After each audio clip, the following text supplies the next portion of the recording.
Morning. Musta na po kayo? Parang galing sa ilalim ng kuweba yung boses. Ayan. So, nais po nating i-welcome ang ating mga first-timer or bisita sa umaga pong ito.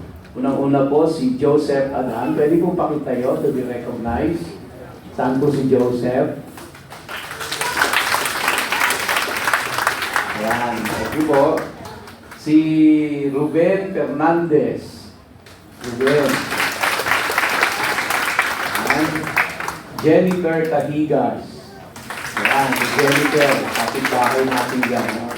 Si Frenzy Lawag. Saan po siya? Frenzy. And then, Rona Jose. Welcome po. Ray Dagigan. Ako ba yung pasapan ko? Thank you. And si PB Banigit. PB Banigit po. Asan? Ayun. Ayun. Si Jay Banigit. Tama ba pagka-pronounce ko? Welcome po. Roberto de la Cruz. Yan. Welcome po. And last but not the least, si Toms Rodriguez. Yan. Tom Rodriguez. May artista na tayo dito. mamaya na ho autograph ha, pagkatapos sa service. Welcome po sa inyong lahat at magandang umaga sa lahat po sa inyo. Tayo po ay saglit na yumuko at tayo po ay manalangin. Aming Amang Diyos na makapangyarihan sa lahat, buong puso at buong pagpapakumbaba na sama-sama kaming dumudulog sa iyong banal na harapan sa mga oras na ito. At dinadalangin po namin at hinihiling namin na tulungan mo po kaming lahat na maunawaan ang iyong mga salita. Mangusap ka po sa bawat isa sa amin sa pamamagitan ng mensahe ngayong umaga. Tulungan mo po ako, Ama, na ito ay aking maipaliwanag ng maayos, ng malinaw, at maintindihan ng mga nakikinig. Bigyan mo po ako ng kakayahan na ito ay aking ma-deliver ng maayos. At ganoon din po ang aking mga kapatiran na nakikinig sa mga oras na ito, ang bawat isa sa amin na naririto, ay pagkalooban mo rin po ng kaliwanagan sa iyong mga salita. And dalangin po namin na gawin mo pong relevant sa aming panahon ang mensaheng aming mapapakinggan. Tulungan mo po ang bawat isa sa amin, O Diyos, sa mga oras na ito. Kayo po ang lahat ng papuri, pasasalamat at pagdakila sa pangalan ni Yeshua. Amen and Amen. Last Sunday po ay natapos natin ang Leviticus chapter 6 at ngayon po ay ang chapter 7 naman. Para po doon sa ngayon lang na nakadalo sa amin pong gawain, sa aming panambahan, tinatalakay po natin ang mga aklat sa Biblia at nagsimula po tayo sa Book of Genesis, yung unang-unang libro sa Biblia. At natapos natin ito, siguro po, umigit kumulang mga 2 taon at kalahati. At sumunod ay tinalakay natin yung susunod na libro, yung pong Exodus. At natapos din natin ito ng mga ganon ding panahon. At ngayon naman po ay nasa ikatlong aklat na tayo ng Biblia, which is ang Leviticus. No? So Genesis, Exodus, and then Leviticus. At pagkatapos natin ito, nasa chapter 7 na po tayo, tatalakayin naman natin yung mga susunod pa, yung Numbers and Deuteronomy. So, kaya ang ating pong pag-aaral ngayon ay nakafocus doon sa mga obligasyon ng mga tinatawag dating mga Kohin o mga priest. O, sa salitang Hebrew ay Kohin. Sila yung mga priest, sila yung mga may tungkulin doon sa templo kung paano i-officiate ang lahat ng offering nila sa Diyos, ang kanilang paghahandog. Yung chapters 1 to 5 ng Leviticus ay tinalakay po natin at ito ay may patungkol naman sa mga obligasyon ng mga tao sa kanilang paghahandog sa Diyos. No? At mahaba-haba na rin po yung ating natalakay doon. So, kaya kung yung mga tao ay merong obligasyon na sila ay maghandog sa kanilang Diyos, na si Yahweh, ganun din po yung mga priest. Meron din silang obligasyon. Hindi lang para mag-officiate doong mga offering, kundi sila mismo, personal, ay dapat naghahandog din sila. So, ibig sabihin, walang exempted. Buong mamamayan at yung buong, kumbaga yung buong kaparian noong pong mga Israelita ay may obligasyon silang lahat sa kanilang hari. No? Dahil hindi lang siya Diyos sa kanilang paningin, kundi siya po ay hari nila. At lahat sila na mamamayan ay may obligasyon sa kanilang hari. Translating it to our time, ang hari natin ay ang Panginoong Jesus. At siya ay siya ang nagligtas sa atin, siya ang nagpatawad ng ating mga kasalanan, at bawat isa sa atin ay meron pong obligasyon sa Diyos. No? Lahat tayo ay merong responsibility na dapat nating gampanan, mga tungkulin na dapat nating gawin. So hindi tayo nabubuhay para sa sarili lamang natin, kundi tayo ay nabubuhay para sa Diyos. At kailangan alam natin yung obligasyon natin sa Kanya. Madalas po ang kaisipan ng tao, ang Diyos ang may obligasyon sa atin.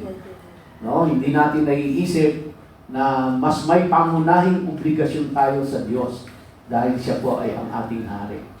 So this morning, uumpisahan po natin yung Leviticus chapter 7 at kung inyong nakikita, ang subtitle nito, A Study on Offerings and Priestly Duties, no? Priestly Responsibilities. Siya po yung ating tatalakayin. Yan. Yung priestly duties. Now,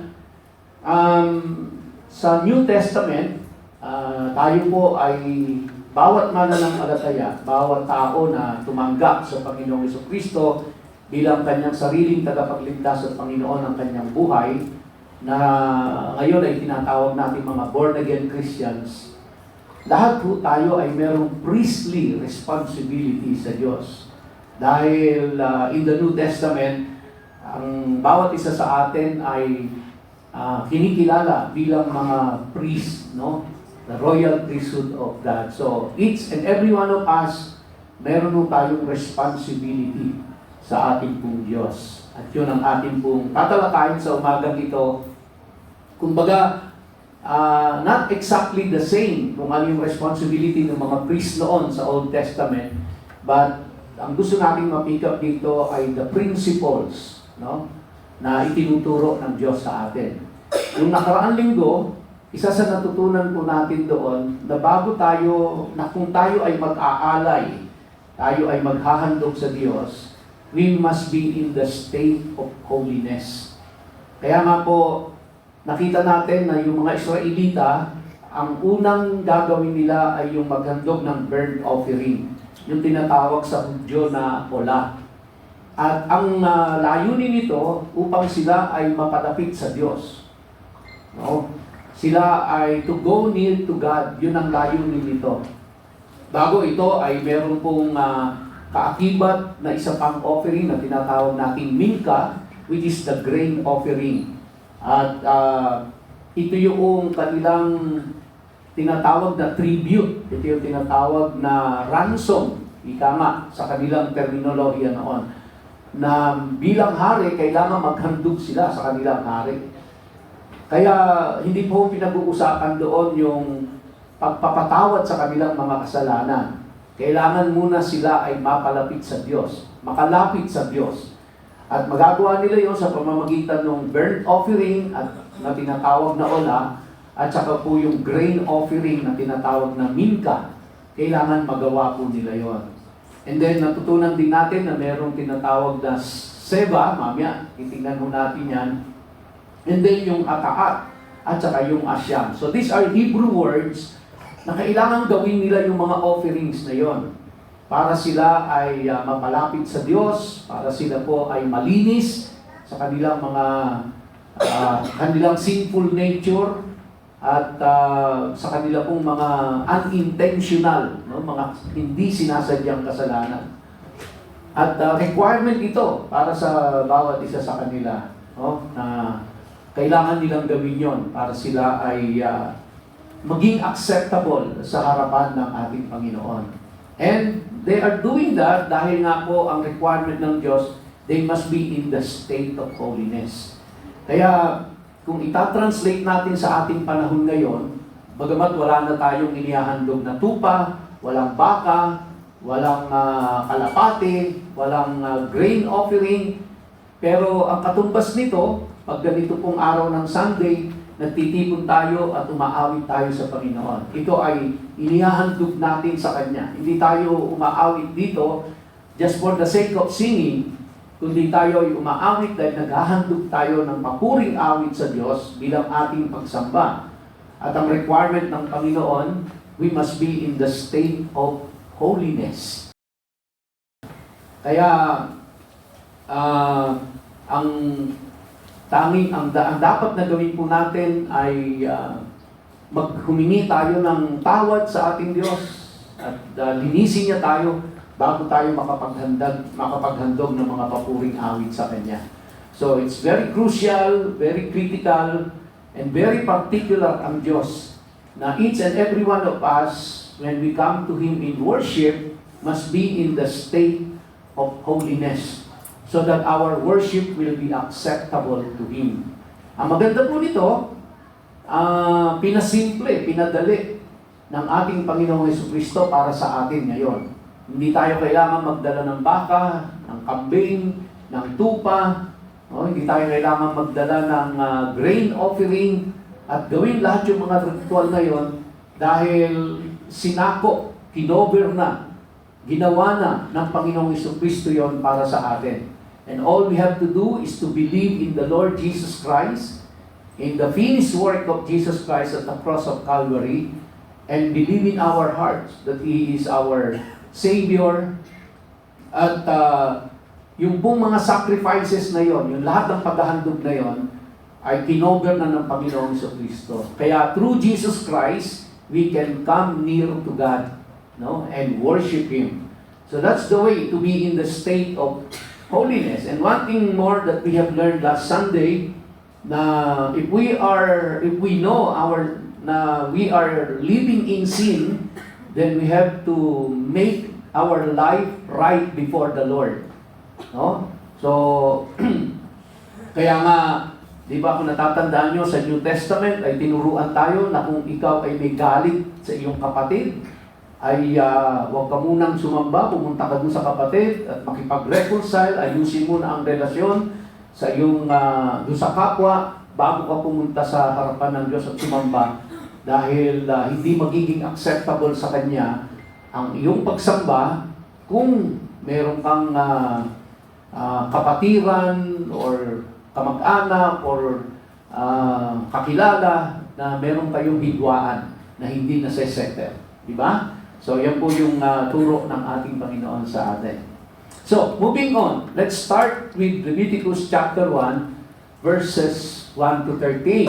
Although I do not know if we can finish the whole chapter, but tingnan mo natin kung saan tayo makakaabot. In verse 1 it says, "This is the law for the guilt offering. It is especially holy." Ang tawag po doon sa Hebrew word ng especially holy is Kodesh Kodashim. Kasi may dalawang uri po yan. No? Yan yung una, yung Kodesh Kodashim, which is, especially holy. So sabi natin, sa kanilang paghahandog, meron pong tinatawag na Kodesh Kodashim, which is especially holy. Ito yung, kumbaga siya yung mas banal siya. No? Yung isa pong uri ng paghahandog ay lesser in holiness, ika nga. Pero holy pa rin siya. Mamaya, tingnan po natin yon. Now, yan po yung, in the English word, ang ginamit is guilt offering, which is in Hebrew, it is asham. Or,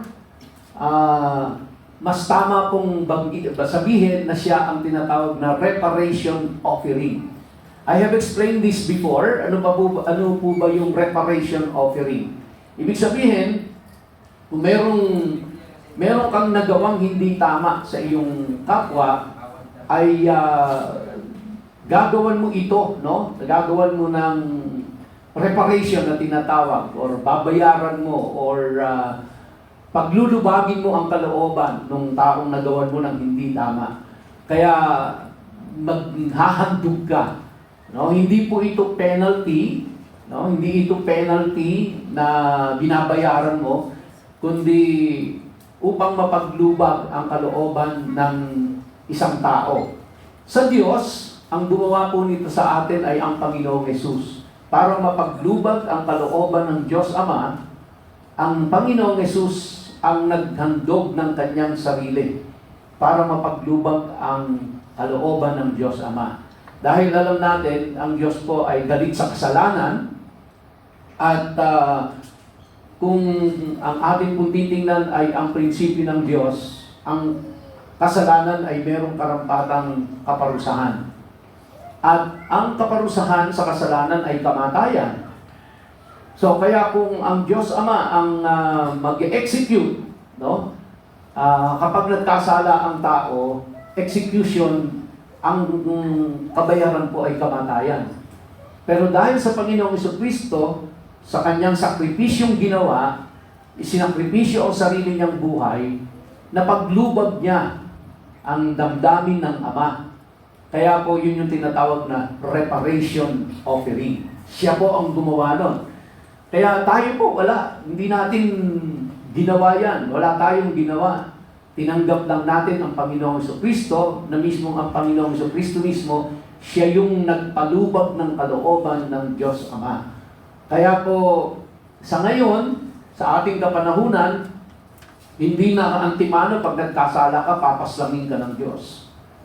Oh? So, kaya napakalaki ng ginawa ng Panginoong Jesucristo para sa bawat isa sa atin. So, ito po yung offering na hindi lamang yung mga tao ang merong obligasyon na gawin sa Diyos. Maging yung mga priest, yung mga saserdote, yung pong mga naglilingkod sa templo, sila man personal ay meron dapat reparation offering na ginagawa sa ating Panginoon, no? Sa kanilang Diyos ng mga time na yan. So, paano po nila yung gagawin? Very specific. Sabi diyan, they are to slaughter the guilt offering in the place where they slaughtered the burnt offering.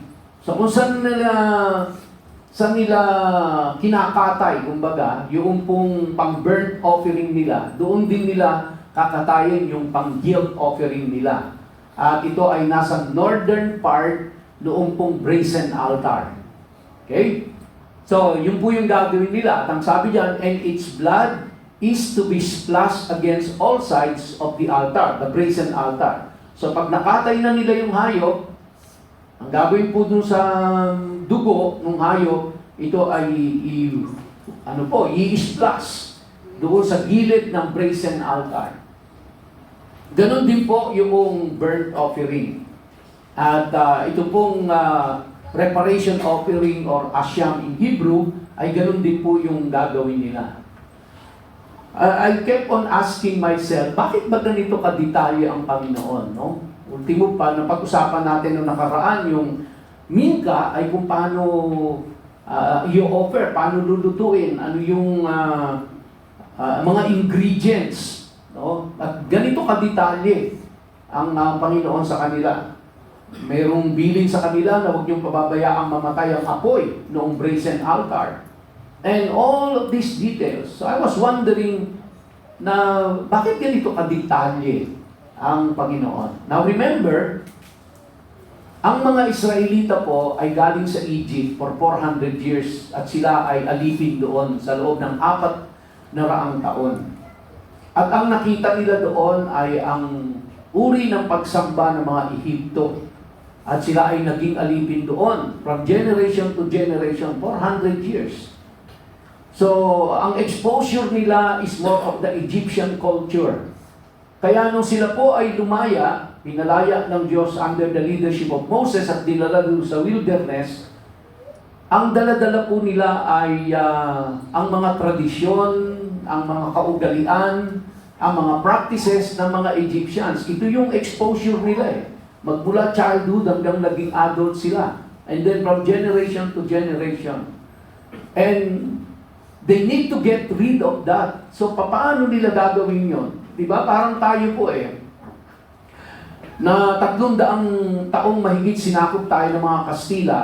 Kaya hanggang sa panahon natin ngayon, makikita natin na meron pa tayong mga pag-uugaling minana doon po sa ugali ng mga Kastila. At nadala natin ito. No, ang tagal bago makaalis doon. Hanggang ngayon, pati sa mga lingwahe na ginagamit. So, kailangan maialis sila ng Diyos doon. Kaya po, ang Panginoon ay nagbigay sa kanila ng mga ganitong kadetalyeng instruction para i-test ang kanilang obedience. Kung susunod sila to the letter, ay mahalaga yon para makita nila, maturuan ang mga Israelita na makinig sa kanilang Diyos at sumunod sa kung ano ang ipinagagawa ng Diyos. Kaya ganun kahigpit ang Diyos sa kanila na kapag hindi nila sinunod, ay merong kaakibat na kaparusahan. Dahil tinuturuan sila ng obedience ng Diyos. Bakit to? Sapagkat alam ng Diyos na pagpapalain lang sila ng Panginoon kung sila ay magiging obedient sa Diyos, kung sila ay magiging masunurin sa Diyos. Pero paano sila tuturuan na maging masunurin? Kailangan bigyan sila ng instruction na to the detail, yung lahat ng instruction sa kanila. Dahil gusto silang i-bless ng Diyos, pero in order for them to be blessed, they need to be obedient to the Lord. And they need to learn obedience. Kaya po ganito kadetalye. No? Sa atin siguro, sa panahon natin, wala na pong relevance masyado yan kasi hindi naman tayo nagdadala ng hayop sa templo. At wala tayong kinakatay ng mga tupa. At wala tayong brazen altar and all that. But still, the principle remains the same. If we want to be blessed, then we have to be obedient to the Word of God. Kaya po yung Word of God ay itinuturo sa atin in details para nang sa ganon ay masunod natin ito to the letter. Dahil gusto ng Diyos, i-bless ka. Pero para i-bless ka, kailangan obedient ka. Para maging obedient ka, kailangan turuan ka doon sa kanyang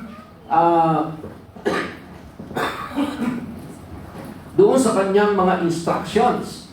Kaya yung Torah na ating inaaral po ay ibig sabihin nun, instruction.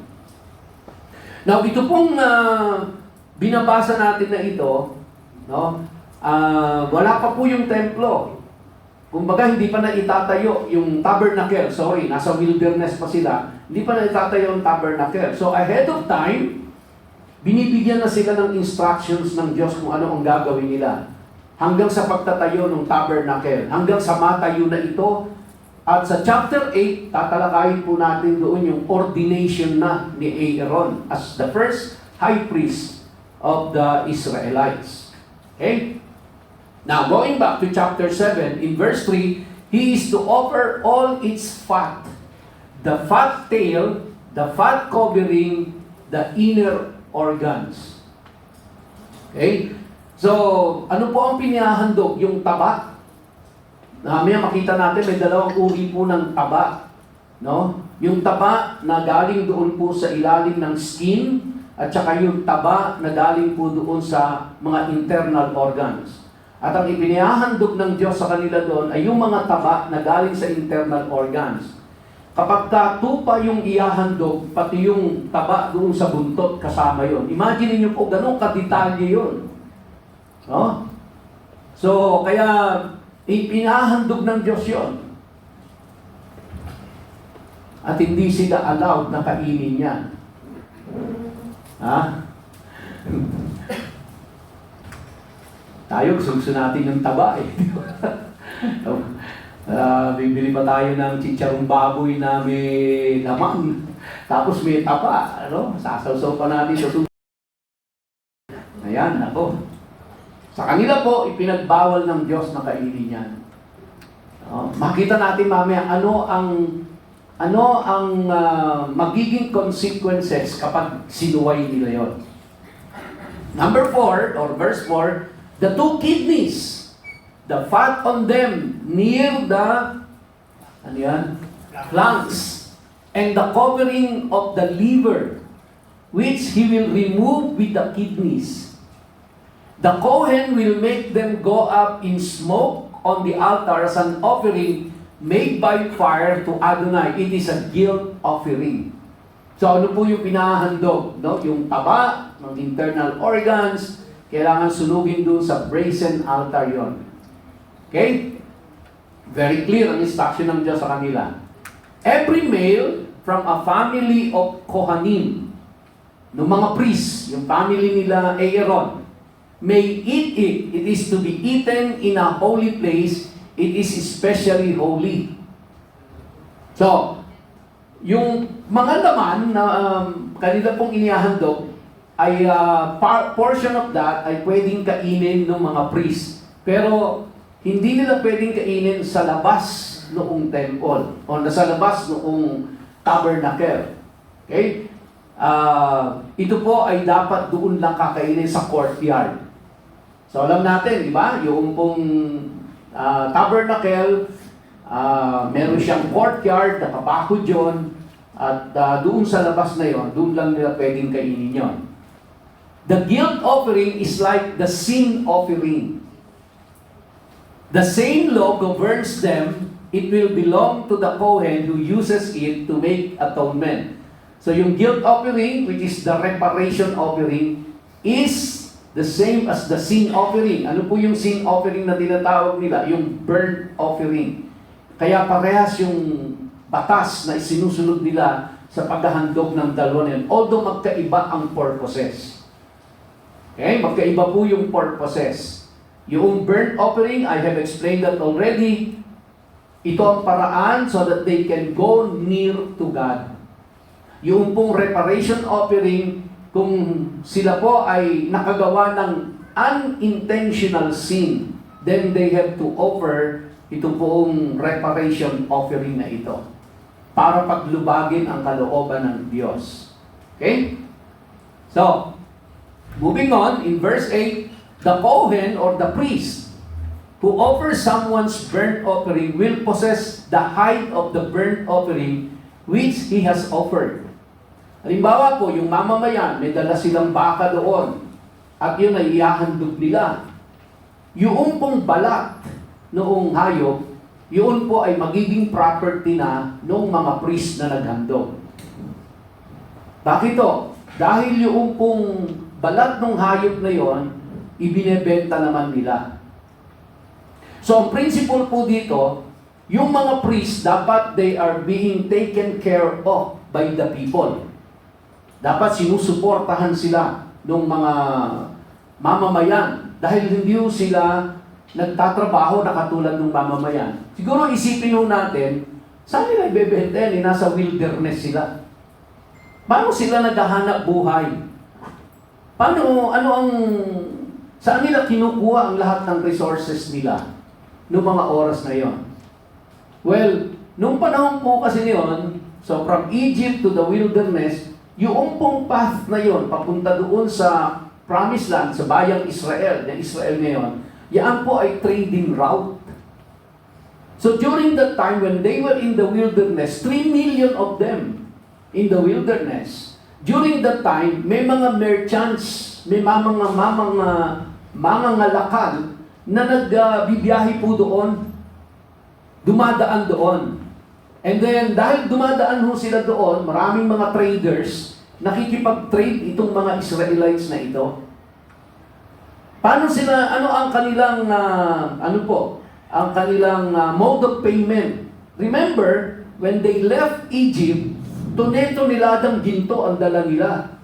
Ito yung ginto doon sa Egypt na pinadala ng inutos ng Diyos na dalhin nila. Inutos ng Diyos na ibigay, actually, doon sa mga Israelita. And then, 3 million people coming out from Egypt, may mga bit-bit na ginto yan. Remember nung nagtunaw sila, nung ginawa nilang golden calf? No? Ano po ang tinunaw nila doon? Mga hikaw pa lang eh. Mga hikaw at mga singsing lang yata nila, no? Mga anklet, ang tinunaw nila doon, tunulada na ho yun. No, imagine niyo yung 3 million na tao, may dala lahat ng mga ginto yan. kung gaano karami. So ito po yung ginagamit nilang mode of payment. So nakikipag-trade sila. So itong mga priest na ito, itong mga balat ng hayop na ito na kinatay nila, itinandog nila, yun po yung kanilang pinante-trade, barter system. Pinapalit nila nung balat ng hayop. Kaya yung mga tao kapag naghandog sila ng hayop, lahat ng balat nun, they belong to the priest. And the priest, binebenta naman nila doon sa mga merchants, sa mga traders passing along the way. So that's how they live in the wilderness noong mga time na yan, no? Sang-ayon ho yan sa kasaysayan. So kaya, ang bilin ng Diyos, the Kohen who offers someone's burnt offering will possess the hide or yung balat, the skin of the burnt offering which he has offered. So again, going back, the principle is the priests who are serving in the tabernacle must be supported by the people. Now, please take note, hindi po parehas yung priest at yung pastor. Na although, again, sinabi ko na yun po ito last Sunday, the pastor must be supported by the congregation. Pero hindi ang comparison ay yung priest sa Old Testament. Okay? Ang comparison po is the Bible teacher or the teacher of the Word in the New Testament. Hindi yung priest. Iba po yung responsibility ng priest. And the pastors are not the same as the priest. Okay? But, of course, the pastor nowadays in our modern times must be supported by the congregation. Right? Yung mga priest, sila po ay nagsiserve doon sa mga tao through officiating the offering sa Diyos. And the pastors, of course, are feeding the people, no? Spiritually speaking, feeding them the Word of God. And so the congregation, in return, they have the responsibility to support their pastor. Okay? So, klaro po tayo doon. Alright. Verse 9. Every grain offering baked in the oven, cooked in a pot, or fried on a griddle, will belong to the Kohen who offers it.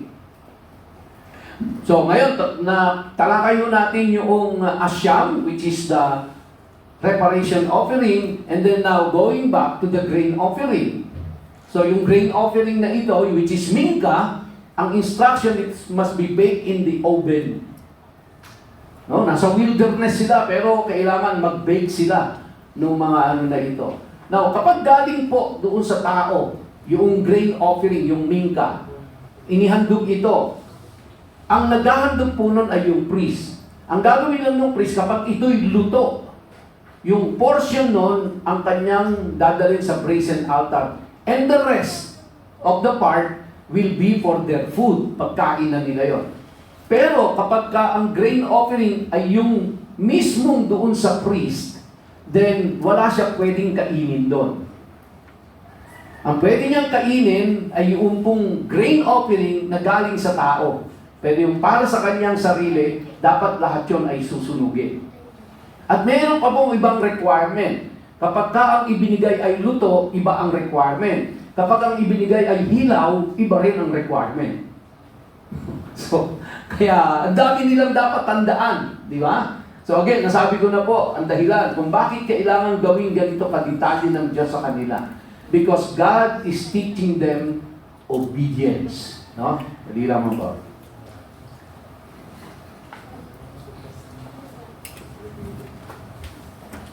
Kaya, principle learned. Baka sa atin nung buhay, may mga instruction ang Diyos sa atin. And God wants us to follow the instruction to the letter from His Word. Baka kailangan natin gawin yun kasi God is teaching us obedience. Ang bawat isa sa atin. Well, aminin natin, di ba? Marami mo sa atin, matigas pa rin ang ulo. Sa kabila ng napakarami ng pagtuturo at pag-aaral na ating ginawa, pero madalas nasusumpungan pa rin natin na tayo ay sumusuway. Kaya kailangan ulit-ulitin ng Diyos sa atin. Minsan kailangan masubject tayo sa mga matitinding pagsubok so that God can teach us obedience. No? Yung tinalakay po natin nung last Friday, yung life ni Jonah. Diba? Inutusan ng Diyos si Jonah pumunta sa Ninive dahil ang Ninive na merong 120,000 na katao ay hindi alam kung ano ang kaliwa at kanan. Meaning hindi na nila alam kung ano ang tama at mali. At ang mga Ninevites ay napaka malulupit at sila ay talagang hindi na makadiyos. Pero nahabag ang Diyos sa kanila, gusto silang iligtas ng Panginoon, gusto silang patawarin sa kanilang mga kasalanan. Kaya lang merong taong kailangan pumunta para maghayag ng mensahe sa kanila. At inutusan ng Diyos si Jonah. Anong ginawa ni Jonah? Imbis na pumunta ng Ninive, pumunta ng Tarshish. Opposite direction. Pero dahil sa hindi pagsunod ni Jonah, anong ginawa ng Diyos? Diba? Siya ay pinakain sa malaking isda. At si Jonah ay namatay ng 3 araw bago siya na-resurrect ulit. At dahil doon sa pangyayari na yun, sa naranasan ni Jonah sa ilalim ng dagat at sa kanyang pagkamatay, ano po ang nangyari? Sumunod na rin siya. Nagpunta sa Ninive at nangaral. At dahil sa kanyang pangangaral, ang mga tao doon ay nagsisi, kasama yung hari, nag-ayuno, pati mga hayop, at sila ay nagsisi sa kanilang mga kasalanan. So minsan, ang Diyos ilalagay tayo sa ganyan, no? Na sa matinding pagsubok, para lang turuan tayong sumunod. Gugustuhin pa ba natin yun? Na tayo po ay mahirapan. Gugustuhin pa ba natin na tayo magkasakit, madisgrasya, maging failure? Gugustuhin pa ba natin dumaan tayo doon bago tayo matuto na sumunod sa inuutos ng Diyos sa atin? Marami sa atin, kasama na ako doon. Matigas ang ulo natin kasi mas gusto natin nasusunod yung laman natin. Nasusunod kung ano yung nasa isip natin. Di ba? And then, pag dumating na yung mga matitinding pagsubok, tsaka tayo ngayon, Lord, patawarin mo po ako. Susunod na po ako buhat ngayon. Pero dumanas ka na ng hirap, dumanas ka na ng problema, dumanas ka na ng karamdaman. Di ba? So, dumanas ka na ng kabalisahan. Bago ka nagsabing, sige Lord, susunod na ako. At marami na tayong kwentong narinig na ganyan. So verse 9, every grain offering baked in the oven, cooked in a pot, or fried on a griddle will belong to the Kohen who offers it. Verse 10, but every grain offering which is mixed with olive oil, no? Very particular, olive oil dapat ang gagamitin, or is dry, will belong to all the sons of Aaron equally. So whether cooked or whether uncooked, yan, sinasabi dyan, every grain offering which is mixed with olive oil or is dry, which is uncooked, will belong to all the sons of Aaron equally. Verse 11, this is the law for sacrificing peace offering offered to Adonai. So now we leave, nakita ho natin yung Asyam, reparation offering, and then the Minka offering, and now comes the peace offering, which is the Seba.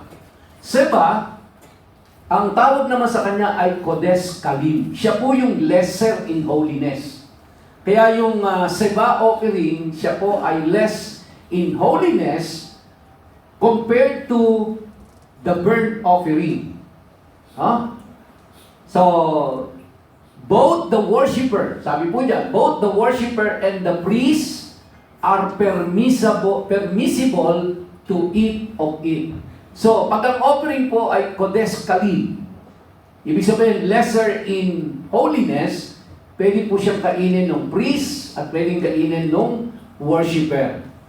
Yung worshiper, kakainin niya yon outside the camp, outside the tabernacle. Yung priest, kakainin niya yon sa loob ng ng courtyard.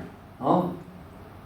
Now, yung pong Seba ay animal and grain sacrifice yan. At meron po siyang dalawang klase. Ang isa ay tinatawag na shelamim, which is yung vow offering.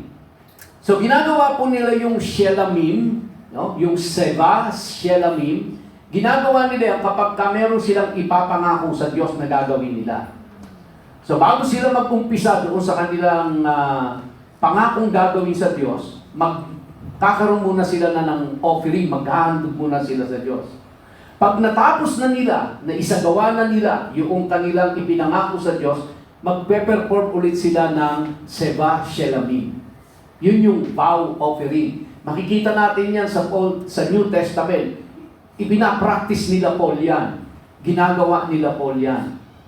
No? Na meron silang mga vow offering. So, before and after the vow, nag-offer sila nung Seba Cherubim. At yan po ay animal and grain sacrifice. Meron din silang tinatawag na toda. Yung pong Seba toda. Yan naman ay thanksgiving. Halimbawa, sila po ay niligtas ng Diyos sa tiyak na kapahamakan. Pagkatapos po noon, maghahandog sila sa Diyos. So kaya makikita nyo mga kapatid, these are all requirements ng Diyos sa kanila. Na kapag ka ikaw ay iniligtas ng Diyos sa tiyak ng kapahamakan, then dapat meron kang handog sa Kanya ng pagpapasalamat. Okay? So, in modern times, sa ating pong panahon, ginagawa rin natin ito. Di ba? Hindi nga, kung tayo po ay pinagaling ng Diyos sa ating karamdaman, we give offering to the Lord. Bilang ating pagpapasalamat, hindi suhol, hindi bayad, kundi ito ay bilang pagpapasalamat. Kaya, pagka tayo ay binless ng Diyos ng magandang bahay, bakit natin inihahandog sa Diyos ito? Ito ay bilang pagkilala na ang bahay na ito ay sa'yo. Ako ay katiwala mo lamang dito. Ako ay pinamamahala mo lamang sa akin ito. Kaya bilang pasasalamat, dahil may tirahan ako, then nag-o-offer ako sa Diyos. Pinalago ang aking negosyo. Binigyan ako ng trabaho. Binigyan ako ng anak. Binigyan ako ng mabait na biyanan. No? Pwedeng naghahandog tayo sa Diyos. Okay? Pwede. Yun po ay an act of thanksgiving. Kaya kapag tayo po ay naghahandog sa Diyos, may iba't ibang dahilan. Ito ay dahil pagtupad sa pinangako mo sa Panginoon. Kunyari, nangako ka na ikaw ay mula ngayon, maglilingkod na ako sa Panginoon. So bago po yan, you offer yourself to the Lord, and then once you executed it, then you give offering again to the Lord. So, ito po ay napakagandang tanawin sa harapan ng ating Panginoon dahil ito ay pagpapahayag ng ating pagkilala sa Diyos na nagpala sa atin, sa Diyos na nag-ingat sa atin, sa Diyos na gumabay sa atin, sa Diyos na nagpala sa atin. So kaya hindi po puro kabig, no? Hindi po puro Lord bless me, Lord bless me. Kundi when the Lord blesses you, it's also about time for you to bless the Lord in return. And that is your way of thanking Him for what He has done in your life. Kailangan mapagpasalamat tayo. Kaya po nung may pinagaling ang Panginoong Hesus, no? Na 10, isa lang ang bumalik na nagpasalamat. Hinahanap niya yung siyam. Nasaan yung siyam? Bakit 10 pinagaling ko, isa lang ang bumalik para magpasalamat? Kaya huwag po natin kalilimutan yan, mga kapatid. Pag pinagpala tayo ng Diyos, pinagaling tayo ng Diyos, binigyan tayo ng mabuting kapalaran, binigyan ng magandang buhay, ginabayan tayo ng Diyos at sa oras ng ating pangungulila, tayo po ay Kanyang binigyan ng kaaliwan. Sa oras ng ating pangangailangan, Siya ay nagpadala ng tulong sa atin. Huwag po natin kalilimutan na Siya ay ating pasalamatan. Kaya even from the Old Testament down to the New Testament, ganyan po ang nais ng Panginoon. Na tayo ay maging mapagpasalamat. Yun lang pong nagising tayo kaninang umaga. No? Yun lang pong meron tayong hanap buhay. Alam niyo po ba, out of 119 million Filipinos, 2 million walang trabaho. At kung ikaw meron kang pinagkakakitaan, kahit maliit lang yan, at least meron kang pinagkakakitaan. Kesa kabilang ka doon sa 2 million na walang trabaho. Kaya, every single day, pag nagising tayo, Lord, salamat, nagising ako. Salamat, katabi ko, asawa ko. Salamat, andyan ang mga anak ko. Salamat, may bahay akong tinitiran. Salamat, Panginoon, sa trabaho ko. Salamat sa negosyo ko. Ang dami-dami po natin dapat ipagpasalamat. At higit lalo sa lahat, salamat, Panginoon, dahil hindi ko kailangan magdala ng baka umaga at hapon. Hindi ko kailangan magdala ng kambing para ihandog. Salamat dahil ginampanan lahat ng Panginoong Jesucristo ito para sa akin. At ang kailangan ko lang ay manampalataya sa ating Panginoong Jesucristo. No? So, wala pong dahilan para hindi tayo magpasalamat sa Diyos. Lagi pong may dahilan para magpasalamat. Verse 12, if a person offers it for giving thanks, he is to offer it with the thanksgiving sacrifice of unleavened cakes mixed with olive oil, matzah spread with olive oil, and cakes made of fine flour mixed with olive oil and fried. That's the instruction. Verse 13, with cakes of leavened bread, he is to present his offering together with the sacrifice of his peace offering for giving thanks. Verse 14, from each kind of offering, he is to present one as a gift for Adonai. It will belong to the Kohen who splashes the blood of the peace offering against the altar. These are detailed instruction on how they have to do it. The meat of the sacrifice of his peace offering for giving thanks is to be eaten, listen to this, is to be eaten on the day of his offering. He is not to leave any of it until morning. They have to follow that, mga kapatid. Meron silang tinatawag na 2-day rule. No? Verse 16, but if the sacrifice connected with his offering is for a vow or is a voluntary offering, then while it is to be eaten on the day he offered his sacrifice, what remains of it may be eaten the next day. So, ibig sabihin, pwedeng 2 days kakainin nila yon. No? Yung parte ng kanilang inihandog ay pwede nilang kainin within 2 days. However, what remains of the meat of the sacrifice on the 3rd day is to burn up completely. Meaning, hindi po nila pwedeng kainin na yon sa ikatlong araw. Pag ginawa po nila yon, no, then lahat ng kanila pong offering, baliwalan lahat yun. Pero, matigas ang ulo ng tao eh. Siyempre po, di ba? Sayang. Hindi pa naman panis eh. Sayang, ang mahal-mahal ng baka. Di ba? Ang mahal-mahal ng tupa. Kahit nung panahon nila, mahal na yun. Ang mahal-mahal, imagine niyo pa, nasa wilderness sila. Gaano kahirap mag-alaga ng hayop? Gaano kahirap magkaroon ng trading sa ganung sa ganung senaryo? And so, tapos yung buong baka kakatayin mo, di ba? Ibinigay mo na yung balat doon sa priest, yung mga taba ipinasunog mo na, no, yung laman loob and all that.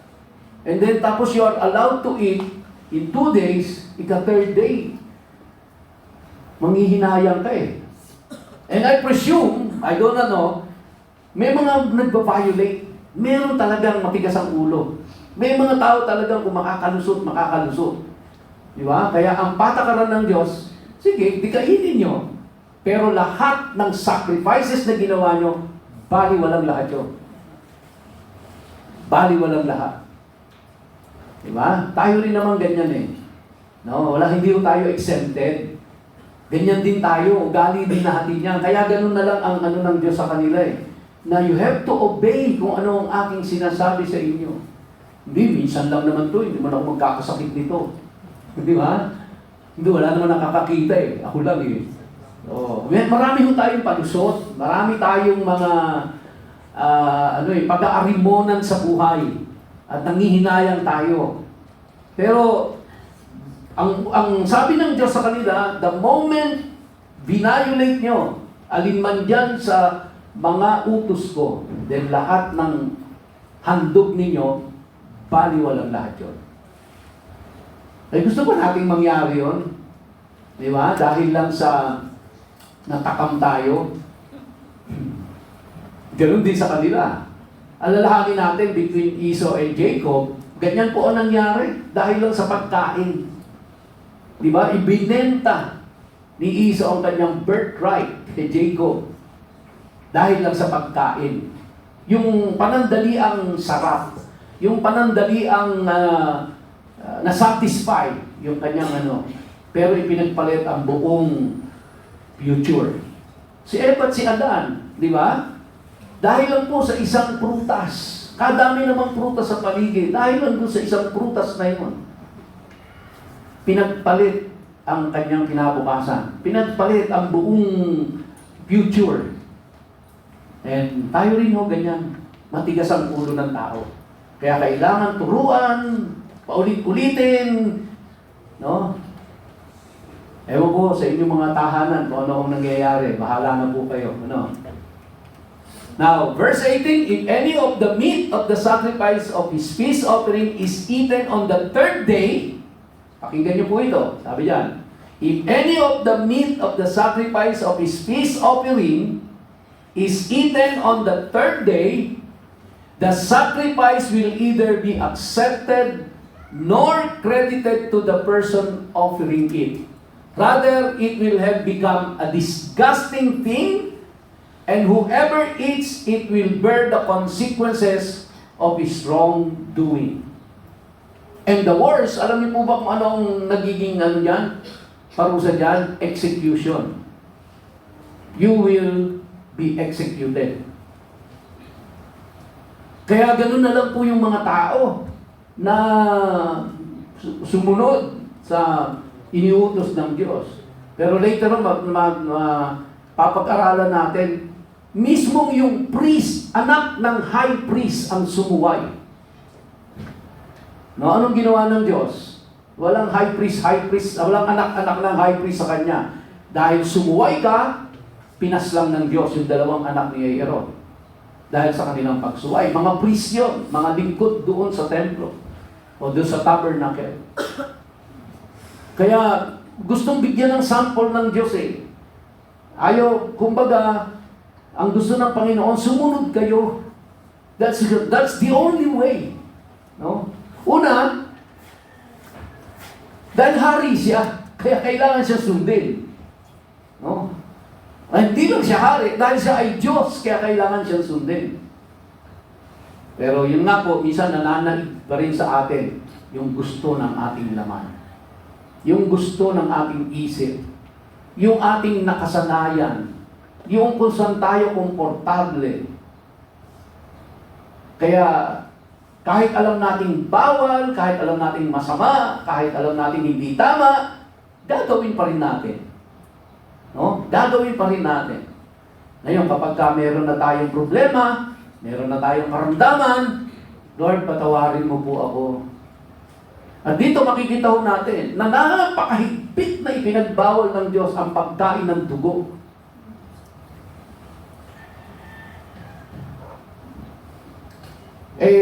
Medically proven, ang lahat ng uri ng sakit ay nandoon sa dugo. Pero ang Pilipino nag-invento pa, di ba? Inihaw pa yung dugo. Binarbecue yung dugo. At yung iba naman, pipilosopuhin ka pa, wag na wag kang kakain ng dugo kung walang puto. Kaya gusto natin niya sa Goldilocks di ba? Yung puto at dinuguan nila. Pero hindi natin alam, kumakain tayo ng napakarumi. Yan, gustong-gusto natin. Hindi lang masama sa kalusugan, ipinagbawal pa ng Diyos. Pinagbawal pa ng Diyos. Pero, sabi natin, hindi, para sa mga Israelita lang yan. Bakit? Hindi ba tayo tao na katulad nila? So, kaya, anyway, tatalakayin po natin yan, no? Sabi diyan, meat which touches something unclean is not to be eaten, but burned up completely. As for the meat, everyone who is clean may eat it. No? But a person in a state of uncleanness, who eats any meat from the sacrifice of peace offering made to Adonai will be cut off from his people. I will end with this. Mga kapatid, sabi diyan, but a person in a state of uncleanness who eats any meat from the sacrifice of peace offerings made to Adonai will be cut off from his people. Meaning to say, papaslangin ka, papatayin ka. Pag ikaw ay,